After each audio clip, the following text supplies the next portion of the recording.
teachers. Today we're going to talk about the first Arabesque by Debussy. This is a beautiful piece and one that I have had many older high school students play, and they just love playing it. It's a wonderful piece for your students to emotionally invest in and love playing. So I'm happy to talk with you about it today. Today, as far as editions go, I'm looking at the Schirmer Performance Edition that was put out by Christopher Harding relatively recently. I like this edition. I will say it does not have any pedal markings in it. If you are newer to Debussy and you want an edition that's going to help you, especially with pedal, I would recommend the Alfred edition. And I'll put both of those in the Sheet Music Plus link in the video description. Of course, many people own the old Dover edition, which is a very affordable edition.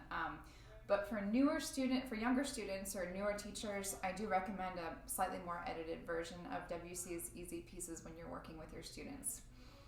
All right, so this piece is not an easy piece. This is actually at the top of what I would consider intermediate. It's definitely an upper intermediate piece, or maybe even early advanced.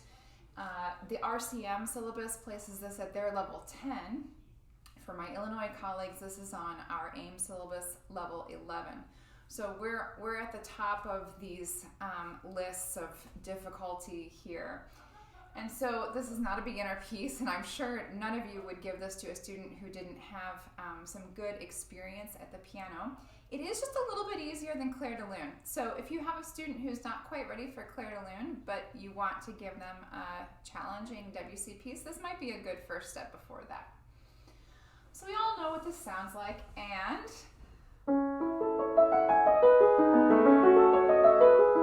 I'm not going to talk about the first 5 measures because that's the part that every student can actually play. And then they get to measure 6 and things become quite a bit more difficult.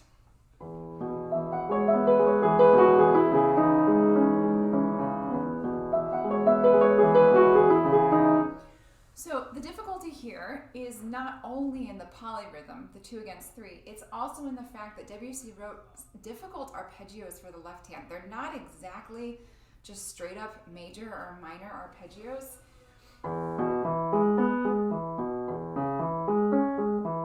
There's a bigger interval at the bottom of the arpeggio, and you do have to kind of take some time to decide what finger you want to cross over, what's going to give you the smoothest, softest sound with that left hand.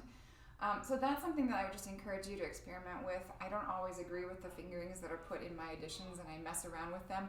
And depending on the size of a student's hand or their other technical abilities, you may need to adjust fingering that works best for them. Now, I'm not going to actually talk about how to execute the polyrhythm here, because there are a lot of people who have a lot of really great ideas. And if you search for a tutorial on how to play this piece, there are some really good ideas on dealing with the polyrhythm. What I want to say to teachers is, please don't teach this piece if your student has not had a lot of experience with 2 against 3. I have long ago in my teaching realized that I had given students pieces that had a 2 against 3 moment in it, and they didn't know how to execute it, and all I spent my time on was rehabilitating that. So now, before I will let a student play a piece that includes that rhythm, I make sure that they've done other work. My favorite exercise for this is just to teach scales, and particularly B major because the fingering is easy. Teach the B major scale 2 against 3. So this would be doing that with triplets in the right hand and 8th notes in the left hand.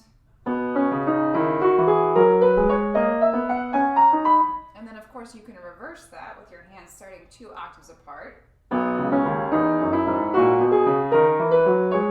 Students actually oftentimes really like doing this. It's bizarre at first, and they kind of look at you like, I'm never going to be able to do that. And then almost every student that I've assigned this to has gone home and like with this look of determination, I'm going to get this weird scale and I'm going to drive my parents crazy by playing it. And then they feel a real sense of accomplishment when they've gotten it. And then I would also say if your student can do that, you still need to give them at least 1 or 2 pieces prior to the Arabesque that include the polyrhythm. That can be in any style. It could be in any historic era or type of music. I do want to suggest, I love this book. It's called La Petite Impression by Jennifer Lynn. And these are pieces that are intended to be kind of like baby Debussy or prepare you for Debussy. And the one in here that I've had the most students just love and want to play is, I'm not going to attempt the title in French, but the translation is Moon Shadows on the Mountain. And there is one beat of 2 against 3 in measure 5, and then again in measure 7. This is triplets in the right hand, eighth notes in the left hand. But it's a great introduction on how to do this in a very controlled, simple atmosphere, much simpler than the arabesque.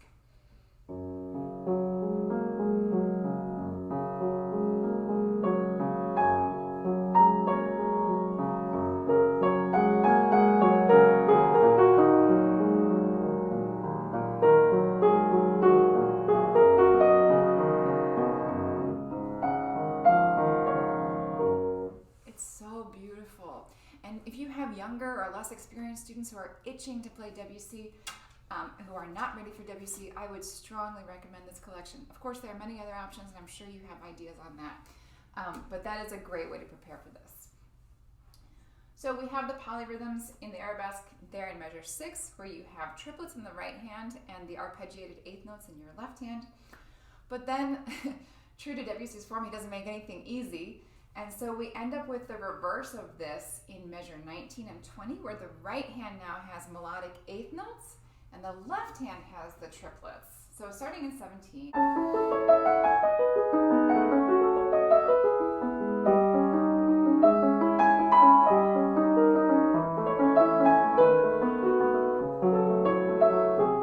I should probably practice that section a little bit more.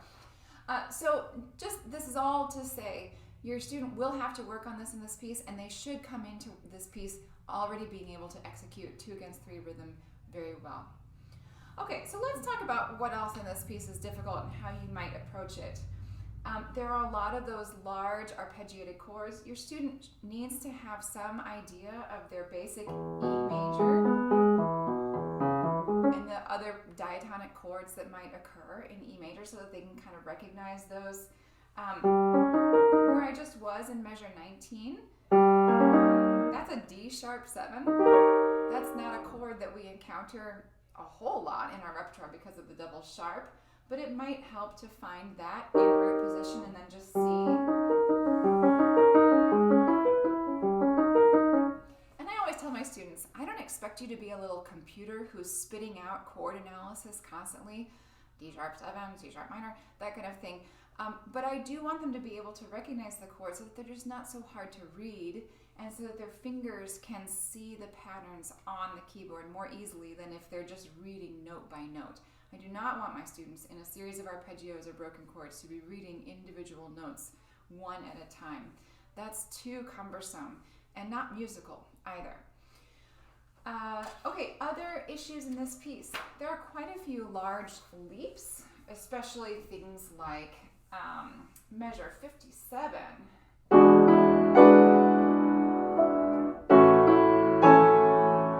And so you will have to work on your student on freedom of motion as they go from one place to the next. There's a lot of chord voicing or melody over the chord voicing to be practiced, such as the beginning of the B section.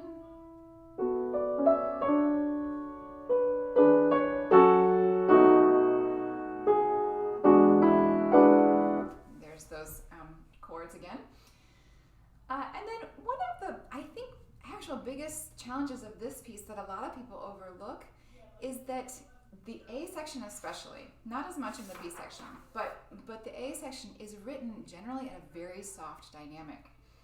It's piano in measure 1, and then when the main melody begins in measure 6, it's marked pianissimo.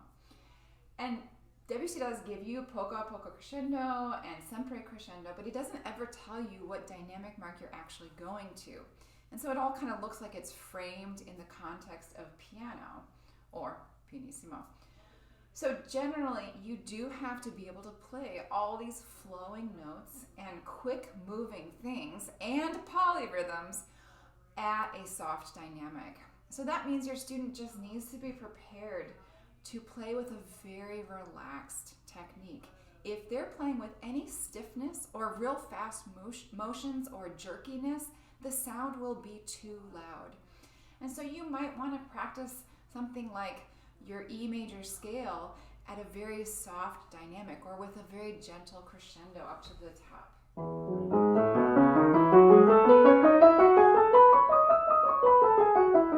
You know, lots of exercises you could come up with this, or some hand separate. How softly can you play that left hand in measure 6?